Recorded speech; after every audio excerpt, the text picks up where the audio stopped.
A'udzu billahi minasyaitonir rajim. Bismillahirrahmanirrahim.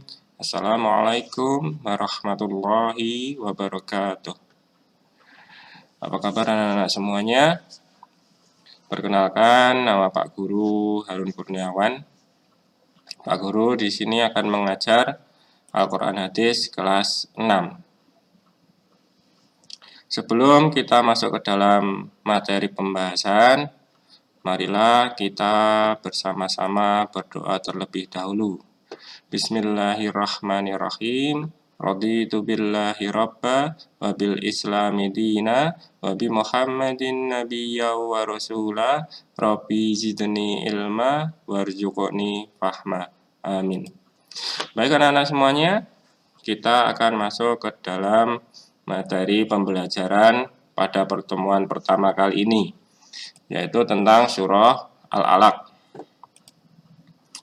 Surah Al-Alaq sebelum turun itu awal mulanya Nabi berkhulwat ke Gua Hira. Nabi berkhulwat ke Gua Hira itu cuma ingin menghindari kehidupan pada masa itu yang banyak maksiatnya. Maka Nabi menyendiri di Gua Hira. Setelah beberapa hari berkhulwat, beliau menerima wahyu yang pertama, yaitu surah Al-Alaq 1-5. Tepatnya malam Jumat tanggal 17 tahun ke-40 kelahirannya, berarti ketika Nabi Muhammad berusia 40 tahun. Hari itu bertepatan dengan tanggal 6 Agustus 610 Masehi. Turunnya wahyu itu melalui perantara malaikat Jibril. Jadi yang menyampaikan wahyu waktu itu adalah malaikat Jibril. Peristiwa turunnya wahyu hingga saat ini diperingati sebagai nuzulul Quran, yaitu tiap malam 17 Ramadan. Kemudian tentang turunnya Al-Quran ini ada 3 pendapat dari para ulama. Yang pertama, Al-Quran diturunkan sekaligus dari Laul Mahfud ke Baitul Izzah, yaitu langit dunia. Peristiwa ini terjadi pada Lailatul Qadar. Setelah itu ayat demi ayat diturunkan ke bumi secara bertahap. Turunnya Al-Quran ke bumi inilah yang kemudian disebut dengan nuzulul Quran. Pendapat yang pertama ini berarti Allah menurunkan Al-Quran ke Laul Mahfud ataupun ke langit dunia. Sampai ke langit dunia itu langsung seluruhnya isi dari Al-Quran tersebut. Kemudian dari langit dunia diturunkan kepada Nabi secara bertahap, ayat demi ayat sesuai dengan kebutuhan dan situasi pada waktu itu. Ini pendapat yang pertama. Kemudian yang kedua, Al-Quran diturunkan ke langit dunia selama 20 tahun. 20 tahun diturunkan ke dunia, yaitu 20 malam Lailatul Qadar, karena Lailatul Qadar hanya turun 1 kali dalam 1 tahun. Kemudian ayat-ayat Al-Quran tersebut dibacakan kepada Nabi Muhammad SAW sesuai kebutuhan umatnya. Jadi pendapat kedua ini, turunnya ke langit dunia itu selama 20 tahun. Kemudian dari langit dunia diturunkan lagi kepada Nabi Muhammad sesuai kebutuhan umatnya. Ada perbedaan sedikit, kalau yang pertama tadi langsung diturunkan sekali ke langit dunia. Jadi turunnya ke langit dunia itu 1 kali, kemudian diturunkan secara bertahap ke Nabi Muhammad, dari langit dunia ke Nabi Muhammad. Tapi yang kedua ini diturunkan ke langit dunia itu selama 20 tahun. Perbedaannya ada di situ. Ketiga, Al-Quran pertama kali turun pada Lailatul Qadar, selanjutnya Al-Quran diturunkan ke bumi secara bertahap dalam waktu yang berbeda-beda. Ini 3 pendapat. Tapi dari ketiga pendapat ini, yang paling banyak dianut adalah pendapat yang pertama. Ini yang pertama tadi.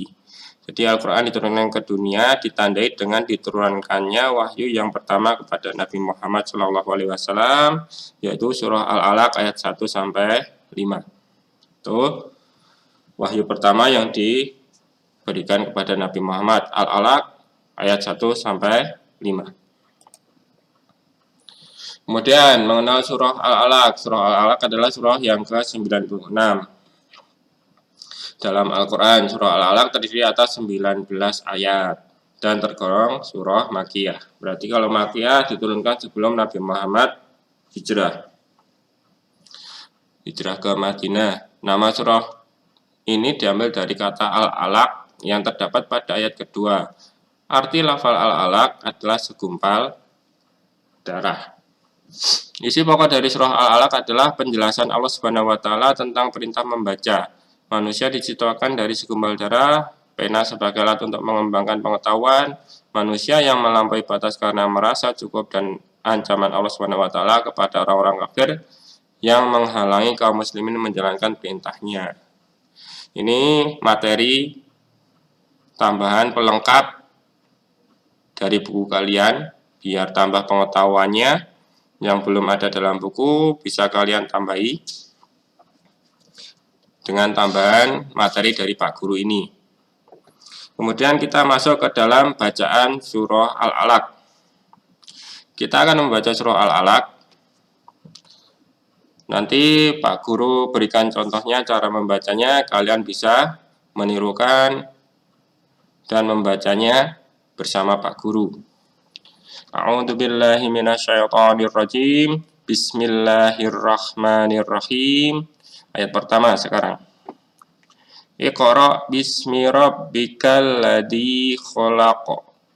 Qaf yang berharokat sukun berarti ini huruf qalqalah, berarti dibaca memantul, dan juga qaf yang terakhir walaupun ini tidak sukun karena ini waqaf berhenti, maka ini juga dibaca qalqalah yaitu memantul. Pak Guru ulangi lagi. Iqra bismi rabbikal ladzi khalaq. Dan ayat kedua, khalaqal insana min 'alaq. Ayat kedua, di sini ada hukum bacaan nun sukun bertemu dengan sin, yaitu ikhfa, samar. Ketika samar, tahan dulu 3 ketukan baru dilanjutkan ke huruf selanjutnya. Khalaqal insana min 'alaq. Kemudian nun yang kedua, nun sukun yang kedua di sini bertemu ain, ini hukum bacanya idhar ataupun jelas, dibaca jelas saja. Pak Guru ulangi lagi untuk ayat kedua. Khalaqal insana min 'alaq. Ayat ketiga. Iqra wa rabbukal akram. Ayat ketiga, Pak Guru ulang lagi. Iqra wa rabbukal akram. Kemudian ayat keempat. Alladzi 'allama bil qalam. Alladzi 'allama bil qalam. Ayat kelima.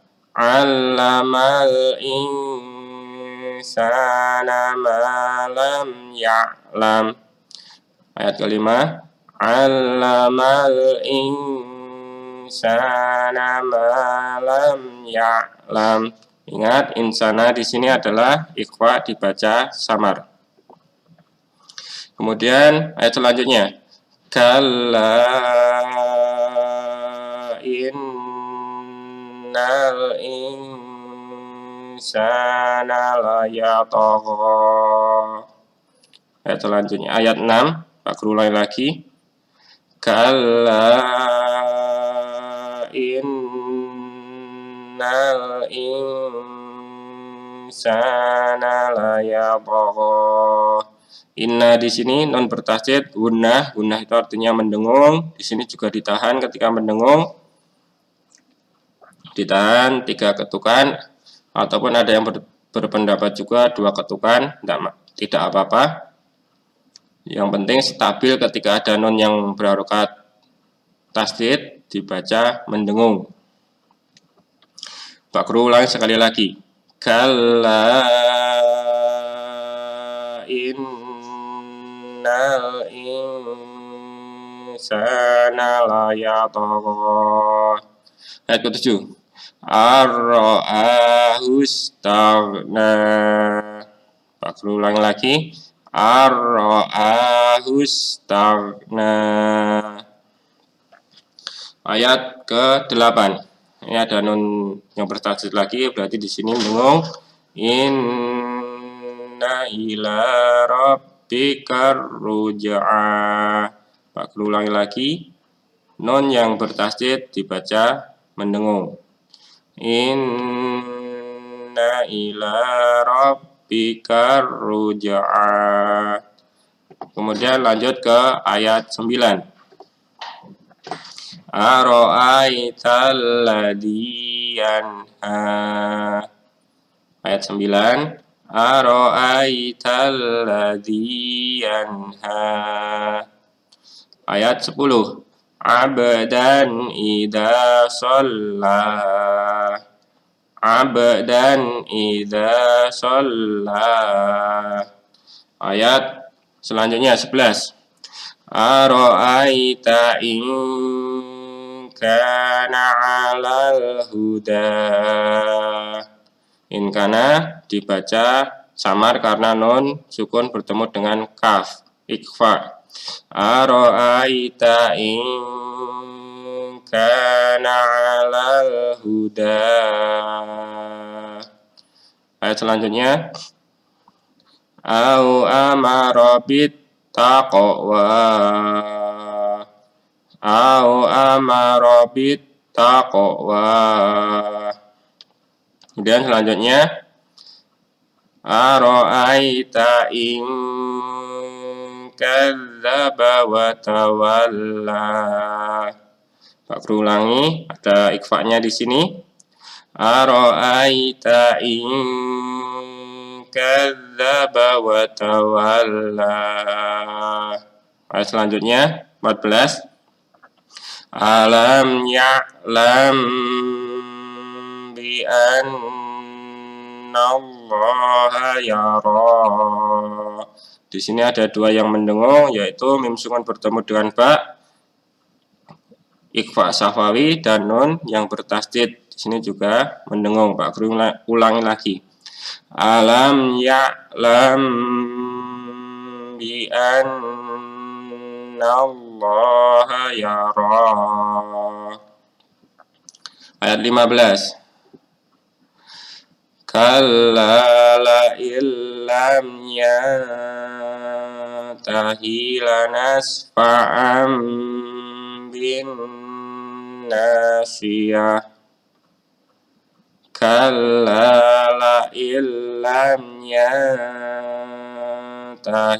lanasfa'an bin nasiyah. Di sini tanwin bertemu dengan ba, iklab. Kemudian ini nun yang bertasdid guna, jadi ini dibaca mendengung. Ayat selanjutnya.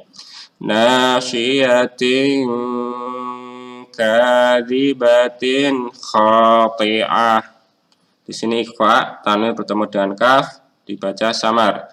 Nasiyatin kadzibatin khati'ah.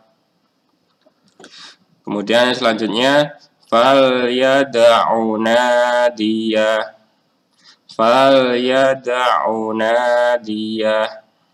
Ayat 18. Sanad'u zabaniyah. Sanad'u zabaniyah. Ayat 19. Kalla la tuti'hu wasjud waqtarib. Kalla la tuti'hu wasjud waqtarib. Demikian cara membacanya. Kemudian untuk artinya, ayat pertama, bacalah dengan menyebut nama Tuhanmu yang menciptakan. 2. Dia telah menciptakan manusia dari segumpal darah. 3. Bacalah dan Tuhanmulah yang maha mulia. 4. Yang mengajar manusia dengan pena. 5. Dia mengajarkan manusia apa yang tidak diketahuinya. 6. Sekali-kali tidak, sungguh manusia itu benar-benar melampaui batas. 7. Apabila melihat dirinya serba cukup. 8. Sungguh hanya kepada Tuhanmulah tempat kembalimu. 9. Bagaimana pendapatmu tentang orang yang melarang? 10. Seorang hamba ketika dia melaksanakan sholat. 11. Bagaimana pendapatmu jika dia yang dilarang sholat itu berada di atas kebenaran petunjuk? 12. Atau dia menyuruh bertakwa kepada Allah. 13. Bagaimana pendapatmu jika dia yang melarang itu mendustakan dan berpaling? 14. Tidakkah dia mengetahui bahwa sesungguhnya Allah melihat segala perbuatannya? 15. Sekali-kali tidak, sungguh jika dia tidak berhenti berbuat demikian, niscaya kami tarik ubun-ubunnya ke dalam neraka. 16. Yaitu ubun-ubun orang yang mendustakan dan durhaka. 17. Maka biarlah dia memanggil golongannya untuk menolongnya. 18. Kelak kami akan memanggil malaikat Zabaniyah, penyiksa orang-orang yang berdosa. 19. Sekali-kali tidak, janganlah kamu patuh kepadanya dan sujudlah serta dekatkanlah dirimu kepada Allah Subhanahu wa taala. Demikian cara membaca surah Al-Alaq dan terjemahannya. Pak Guru cukupkan sekian pertemuan pada kesempatan kali ini. Pak Guru berpesan, baca surah Al-Alaq, kemudian hafalkan beserta artinya. Kalau bisa ketika sholat, digunakan untuk dibaca setelah Al-Fatihah.